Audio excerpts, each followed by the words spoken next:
मान्यवर, मैं सदन को याद कराना चाहता हूं, पोटा कानून का विरोध किसने किया था? कांग्रेस। किसने किया? कांग्रेस पार्टी ने किया।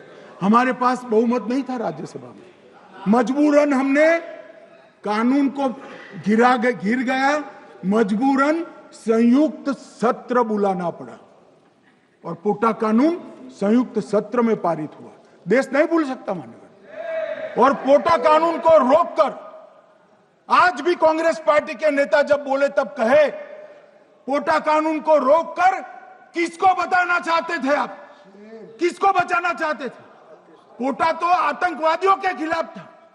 पोटा को रोककर अपनी वोट बैंक का उल्लू सीधा करने के लिए आप आतंकवादियों को बचाना चाहते। और मान्यवर, 2004 में अटल जी की सरकार गई, मनमोहन सिंह सोनिया गांधी की सरकार आई। आते ही पहला काम क्या किया मान्यवर? पहली ही कैबिनेट में पोटा कानून को रद्द कर दिया। मैं फिर से पूछता हूं, किसके फायदे के लिए कांग्रेस पार्टी ने पोटा कानून रद्द किया? जवाब दीजिए जरा यहां पर। और मान्यवर, इसके बाद क्या हुआ? 2004 के दिसंबर में पोटा कानून रद्द हुआ। 2005 में अयोध्या में रामलल्ला के टेंट पर हमला हुआ, आतंकवादी मारे गए। मुंबई लोकल ट्रेन 2006-5 में रामलल्ला पर हमला, 6 में मुंबई ट्रेन में बम धमाके 187 लोग मारे गए। 2006 डोडा उधमपुर में हिंदुओं पर हमला, 34 लोग मारे गए। 2007 हैदराबाद 44 लोग मारे गए। 2007 यूपी लखनऊ वाराणसी 13 लोग मारे गए। रामपुर सीआरपीएफ कैंप, वहां पर हमला हुआ 2008 में। 2008 में श्रीनगर के आर्मी के काफिले पर हमला हुआ, 10 सुरक्षा बल मारे गए। मुंबई आतंकी हमला 2008 में हुआ, 246 लोग मारे गए। जयपुर में 8 बम धमाके हुए, 64 लोग मारे गए। 2008 में अहमदाबाद में 21 बम धमाके हुए, 57 लोग मारे गए। दिल्ली में 2008 में 5 धमाके हुए, 22 लोग मारे गए। और पुणे की जर्मन बेकरी 17 लोग मारे गए। वाराणसी में 10 में धमाका हुआ, 11 में मुंबई में 3 धमाके हुए, 27 लोग मारे गए। अब मैं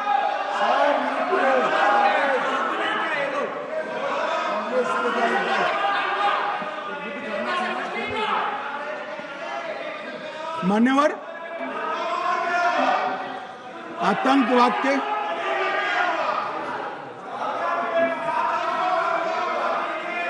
मान्यवर आतंकवाद के खिलाफ लड़ाई होती, कभी वो हमला करते हैं, मगर सवाल ये है कि इन्होंने 5 से 11 के बीच में 27 जघन्य हमले किए, 1000 के करीब लोग मारे गए। आपने क्या किया? क्या किया आपने?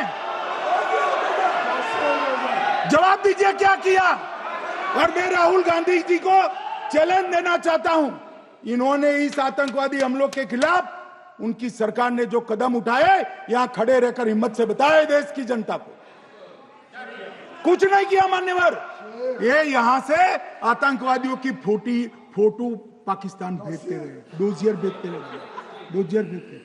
और मान्यवर ये कहते हैं कि आपके समय में भी हमले हुए। मैं उनको अंतर समझाना चाहता हूं, वो देख नहीं पा रहे। मान्यवर, हमारे समय में जो भी आतंकवादी घटना हुई, पाक प्रेरित और कश्मीर सेंट्रिक हुई। देश के हिस्से में 2014 से 2025 तक एक भी घटना नहीं हुई है मान्यवर। ये नरेंद्र मोदी सरकार है मान्यवर। और कश्मीर में भी आज स्थिति ऐसी हुई है, उनको पाकिस्तान से आतंकवादी भेजने पड़ते हैं। कश्मीर में आतंकवादी अब हमारे नहीं बनते हैं मान्यवर। और मैं सलमान खुर्शीद जी को भी याद करना चाहता हूं। एक बार मैंने बड़े सवेरे में नाश्ता करता था, टीवी पर उनको रोते हुए देखा। मुझे लगा क्या हुआ, कोई बड़ी घटना हो गई। तो रोते रोते वो श्रीमती सोनिया गांधी के घर से बाहर आ गए कि बाटला हाउस की घटना देखकर सोनिया जी फूट फूट कर रो पड़ी। अरे रोना था तो शहीद मोहन शर्मा के लिए रोते, बाटला हाउस के आतंकवादियों के लिए रोना आता है। और मान्यवर हमें पूछते हैं कि आपने क्या किया। कोई अधिकार नहीं है पूछने का, कोई अधिकार नहीं है मान्यवर। और ये हमें पूछते थे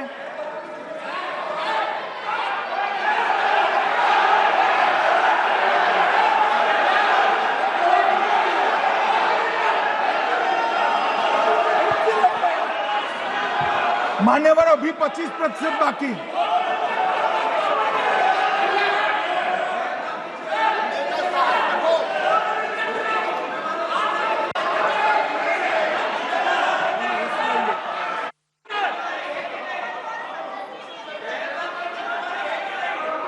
बैठिए, जवाब दे रहे हैं ना, आपका जवाब दे रहे हैं। आपका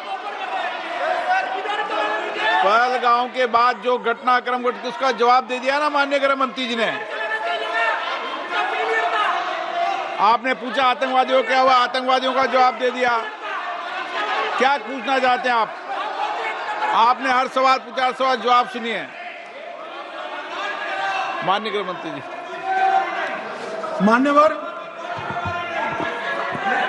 मान्यवर इन लोगों को कल ऐसा था कि ये जो बेसरन के गुनहगार है वो पाकिस्तान भाग गए, तो बड़े आवाज से पूछते थे भाग गए भाग गए भाग गए, गृह मंत्री क्या करता है, जिम्मेदारी ले। हमारी तो सेना ने ठोक दिया, सीआरपीएफ ने ठोक दिया। मान्यवर अब मेरा तो जवाब बनना ना देता है ना वो मांगना बनता है, मगर मैं उनको कुछ पूछना चाहता हूं।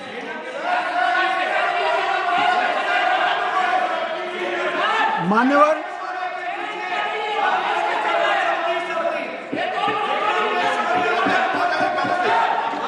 प्लीज, मारेगी तो सेना है ना, सेना अब ऐसे भी मारेगी ना,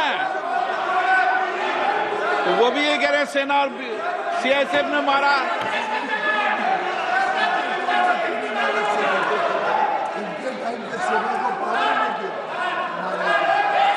मान्यवर ये कहते हैं साहब इसको बिठाओ जरा।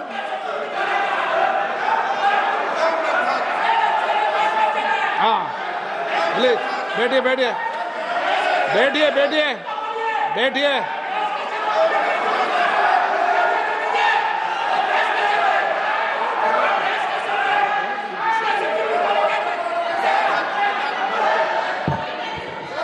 सबको मान्यवर ये लोग मुद्दा उठाना चाहते हैं तो जरूर उठाए। मैं आज सुबह ही सलमान खुर्शीद जी का वो इंटरव्यू मेरे मोबाइल में रिजर्व कर आया हूं। आप जब भी कहोगे ये पूरे टीवी पर बताने के लिए मैं तैयार सेव कर आया हूं। इनकी इच्छा है तो कल एक समय तय करिए, यहां बता दीजिए चारों टीवी में, और देश की जनता भी देख ले।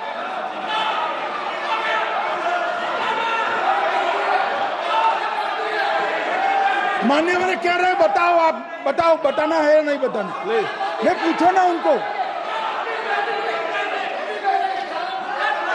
प्लीज प्लीज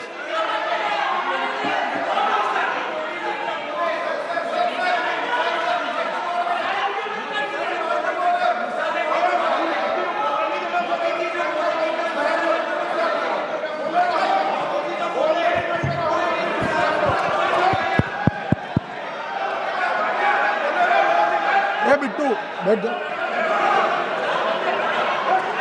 मान्यवर ये पूछ रहे थे कि क्यों भाग गए। अब मेरा समय काफी जाएगा, मैं जरा संक्षिप्त में कहता हूं, घटनाओं पर नहीं जाऊं। दाऊद इब्राहिम कासकर 1986 में भागा, श्री राजीव गांधी की सरकार। सैयद सलाउद्दीन 93 में भागा, कांग्रेस की सरकार।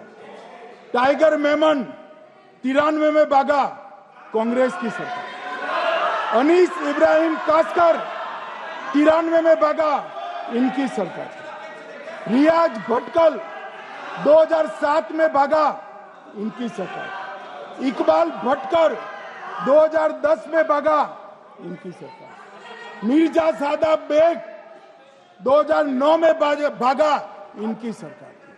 अब मान्यवर मेरा तो जवाब मांग लिया, हमारे सुरक्षा बलों ने मेरा जवाब भी दे दिया, अब राहुल गांधी इसका जवाब दे।